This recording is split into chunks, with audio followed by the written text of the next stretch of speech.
Good morning, Morai Rabotai, Beruchim Habayim. We are continuing on Masechet Succah. We are on Daf Memhei, Amud Bet, 20 lines up from the bottom of the Amud.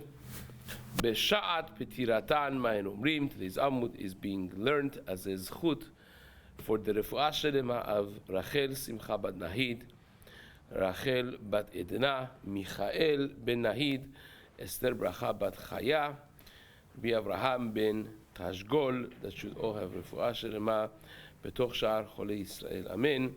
This Amud is also being learned as a zchut for the neshama of Jacqueline Bat Avraham Ve'achdas.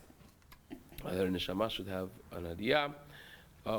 This week's learning of the community has been dedicated graciously by the Shea family, Dayan family, and Kohen families.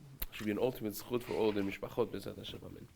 So we learned in the Mishnah on Memhei Amud Aleph that at the end, the last day, and this is actually very appropriate for Isru Chag Gemara, when they would leave the Kedusha of the Chag, what would they say? B'shat P'tiratan Ma'en Omrim.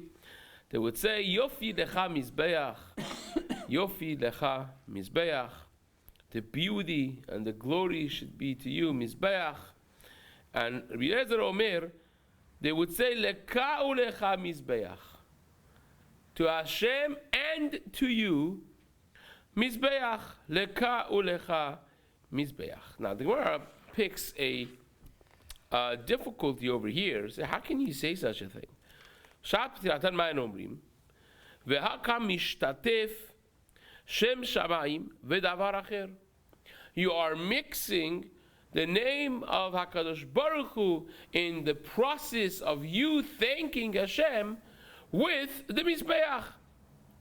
How can you do such a thing? How can you equate Hashem and Mizbeach together? Can't do that.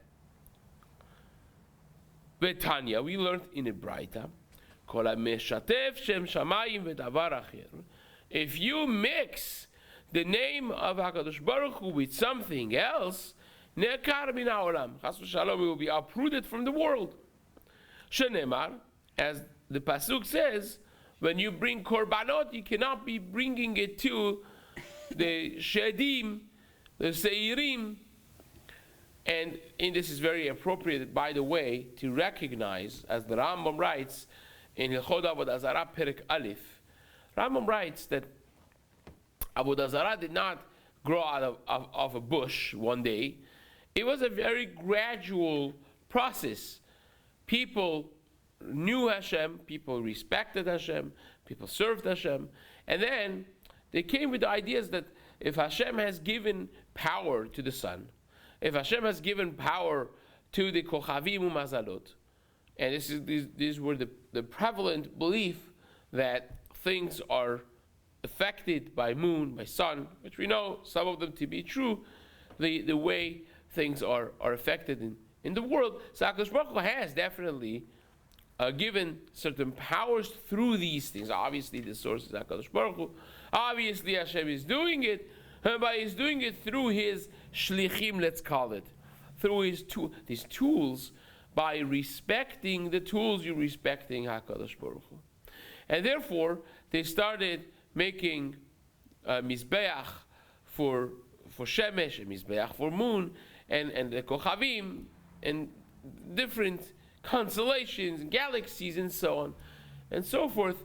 And says the Rambam, very soon after that, people related, as human beings do, with the tangible stuff that you can see, and you could feel and touch, and they forgot about HaKadosh, and the Kumarim, the priests of the Avodah Zarah, used the soft mentality of people to, reign power over them. And again, Rambam understands a whole lot of things align with this. For instance, Rambam understands that Kishuf doesn't really exist. There's no such a thing as black magic, white magic, gray magic. No magic exists according to the Rambam. The entire thing is one bogus, nonsensical thing which is based on sleight of hand and smart movements, and trickster. So therefore, Rambam says this was used by priests of Avodah Zarah to trick people to believing that they actually obtain power and respect them and to gain. And this is, again, we know this to be true even nowadays in Far East and many other places, that the cults start with some magician that believes or is believed by his followers to have supernatural powers and so on. Again, nowadays it's much easier with the spread of chokhmah all over the place, and you can research everything in just a matter of minutes. But if you study the history, even the very recent history of magics and so on, the words of the Rambam ring very, very much true. So Rambam understood a whole lot of things based on the minhage avodah zarah, and obviously we stay away from that. Now Rambam understands that for us, that's the reason for us, even shituf uvi asur, right? Even respecting something alongside HaKadosh Baruch Hu would be considered avodah zarah. For us, from the passage that says bilti Hashem levado, only for HaKadosh Baruch Hu. You cannot do any shituf even with Hashem.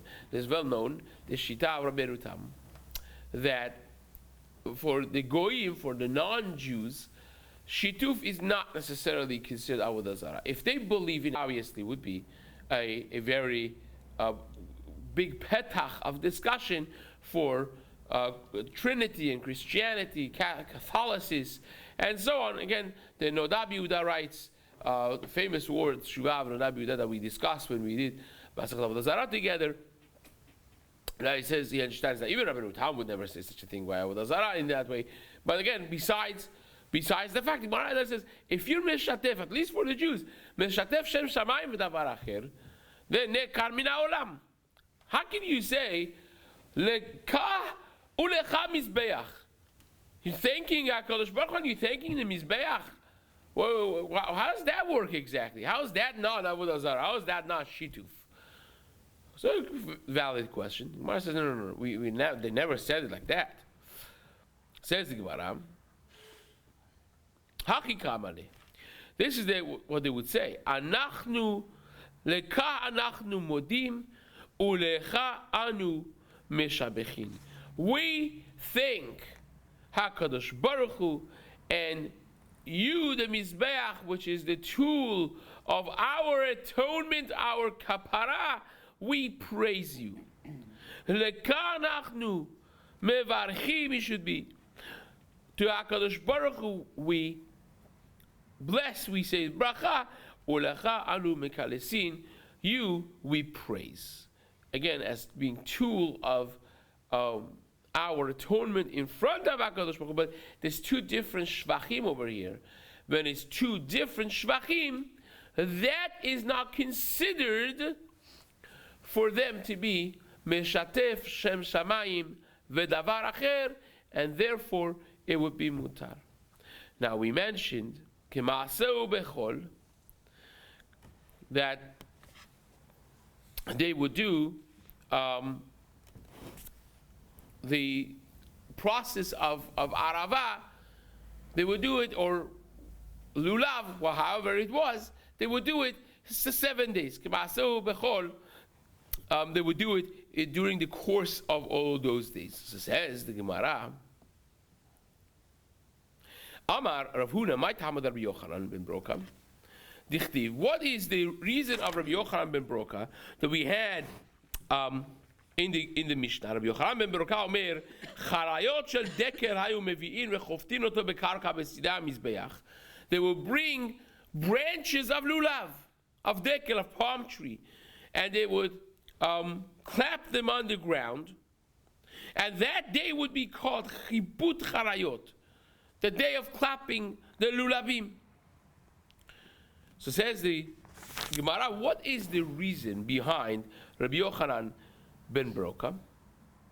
So says the Gemara, Nichtiv kapot shenayim. But it says that you have to take lulav, it says kapot temarim, ve'anaf etz avod. The other things are mentioned in The lulav etrog is mentioned in singular form, priyetz adar, right? Even bahadasim that we take 3 is mentioned anaf etz avot, right? They want to darshin anaf etz avot 3, but it's mentioned in the language as a singular form. But when it comes to lulav, it says kapot temarim instead of kapat temarim. So it says Gemara, because it says it in plural form, it has to be 2. One is for the mitzvah of lulav, and one is for the mitzvah of clapping the lulav for the chibut, for this mitzvah that we just mentioned, the name of Rabbi Yochanan ben Broka. Achad lelulav, ve'achad lemizbeach. One is for the mitzvah of arba minim, and the other one is for having it around the mizbeach. So therefore, this is not arava necessarily, is lulav. Rabbanan said, kapat ketiv. It doesn't, we read it kapot, but it says kapat, it doesn't have a vav. It says it in a single, as if it is a singular form. And therefore, it doesn't make a limud for us to know that it is the lulav that they would bring to clap around the mizbeach. Says the Gemara, Reb Levi Omer, ketamar. He says, no, it's logic. It's not learned from the psukim, it's learned from logic. Because it's like a tamar. Kapot tamarim, it's a tamar. Tamar only has one seed, one heart. Also, the what we call nowadays levavot hadekel, right? The hearts of palm. Every palm has only one heart, right? Only has one of that. So just like tamar elo ela lev echad, it has only one heart. Af Yisrael en lahem ela lev echad la'aviyem shebashamayim. We also have only one desire, and that is to HaKadosh Baruch Hu, right? And therefore, it makes sense that we bring this species in order to have it around the Mizbeach. So says the Gemara, Amar Rabbi Yehuda Amar Shmuel. Rabbi Yehuda said in the name of Shmuel, Lulav Shiv'ah. This is very important machloket. The 3-way machloket the Gemara brings. Lulav Shiv'ah, on Lulav and Etrog, Hadas and Arava, you say bracha every single day of the Chag. Every day you wake up, say Al Netilat Lulav, a separate bracha. But by Sukkah v'Sukkah Yom Echad, on Chag HaSukkot, you only say one bracha v'Leshem Sukkah in the beginning, the first night you enter, the first time you enter, if you missed the first night. The first time you enter the Sukkah, you say Leshem Sukkah, and Hazak u'Baruch, that's it. For a whole 7 days, 8 days, he covers your yeshiva besukkah. My tama. What's the reason? Says Shmuel, very simple. Lulav the mafseki, the lulav is mitzvah only during the days. We discussed this before, right? By Yom Harishon, Yom Lo Laila. So therefore, by lulav, you cannot take it at night. It's not a mitzvah at night. That's why we don't take it the first night of Sukkah. We take it the first morning of Chag HaSukkot. And therefore, every night that comes, you cut it off. The mitzvah is 7 separate mitzvahs. Every day that you wake up is a new mitzvah. Because the night before was mafsik. Right? So therefore, every day you say, it's not a continuous mitzvah. Whereas by Yeshivat Sukkah, that's a continuous mitzvah. It's mitzvah at night also, right? You will say L'Shem Sukkah at night. You say it the first night. You sleep in the Sukkah at night. The mitzvah of Sukkah is Teshvu Ken Taduru Shivat Yamim, right? It's the entire day. So says the Gemara. Therefore, by lulav. Because the nights are a hefsek, every day is considered a different mitzvah. But Sukkah delo mafseki lelot. By Sukkah, the nights are not considered a hefsek, and therefore kulu shiv'a kechad yom ha'aricha. The entire 7 days is one long, continuous mitzvah. And this is, by the way, the bracha that you make on a mitzvah memushechet. You can make it even after. Even though the Gemara says, Kol mitzvot mevarech alehem over l'asyatar. Every mitzvah that you do, you have to make a bracha before you do the mitzvah. But you have a mitzvah memushechet. You're putting on tzitzit. Right? So Shchar says if you put on tzitzit too early in the morning before you come to shul, so it's not time for saying bracha on tzitzit yet. You put it on, you come to shul, now it's the time. What do? Do you take it off and put it back on? No. Because mitzvah b'mushechet, you wore it, so you hold the tzitzit, you say bracha. And here also is almost like that. There's no hefsek. One time, the whole 7 days, it's going to be a mitzvah. Fine. Now, this is the Shita of Shmuel. Now, with all the greatness of Shmuel, whenever there's machloket between Shmuel and Rabbi Yochanan, halacha is like who? Like Rabbi Yochanan, even though that Rabbi Yochanan held of, as we say in Masechet Chulin, we mentioned this before, he held of Shmuel as his Rebbe after Rav passed away. Shmuel was one of the greatest names of Amoraim of all time. Yet, halacha is like Rabbi Yochanan versus Shmuel. So says the Gemara, Rabbi Bar Chana Rabbi Yochanan. Rabbi Bar Chana was one of the most known, legendary students of Rabbi Yochanan. He says in the name of Rabbi Yochanan, his Rebbe, Sukkah Shiv'a ve'lulav yom echad. Exactly fakert. Exactly the opposite. Sukkah you say bracha every day of the 7 days. Lulav you only say one. Why? Simple. My tama. Sukkah deoraita. Sukkah is a mitzvah deoraita. Every day is a mitzvah deoraita to sit in the sukkah. So therefore, every day of the chag you say bracha. Lulav is the rabbanan. After the first day, lulav is just the mitzvah darabanan. And therefore, sagile bechad yoma. It's sufficient 1 day of the bracha. The first day you say it, and the rest of the days you do it without bracha. Ki ata, this is one version of Rabbi Yochanan. There is a second version to Rabbi Yochanan. Ki ata Ravin, when Ravin came from Eretz Yisrael, he said in the name of Rabbi Yochanan, echad ze v'echad ze shiva. The way we do it nowadays, right? Both Sukkah and Lulav, we say bracha every day of the 7 days of the Chag. Now, how does that work exactly? We have Ravin versus Rabbi Bar Chana, two students of Rabbi Yochanan. There's no reason I should believe Ravin more than Rabbi Yochanan, right? Correct? Now, here's the thing. The Gemara says in Masechet Eruvin, I see that we're out of time a little bit, but the Gemara says in Masechet Eruvin daf Mevav, Mem Zayin, really this one is Mem Zayin a little bit. The Gemara there says that whenever you have Rabbi Yochanan and Shmuel, halacha is like Rabbi Yochanan, right? The Ritba writes that that's only when you have a clear Rabbi Yochanan versus a clear Shmuel. But what happens if I have machloket in Rabbi Yochanan and a clear Shmuel? Says the Ritba halacha would be like Shmuel, right? Now here is a classic case of machloket in Rabbi Yochanan and a clear Shmuel. So really halacha should be like Shmuel over here, right? According to the Ritba, right? But we still know that halacha is like Ravin. That's what we do is Ravin. Now, what the Gemara is going to do, because of the lack of time, it's just going to say it outside and then maybe read next time inside.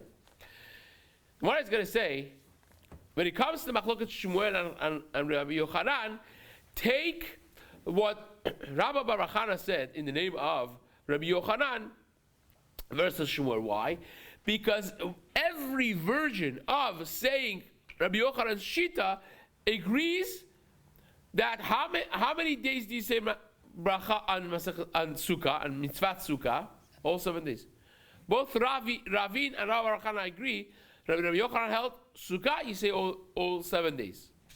Versus Shmuel, who said Sukkah, you may only say the bracha first day, right?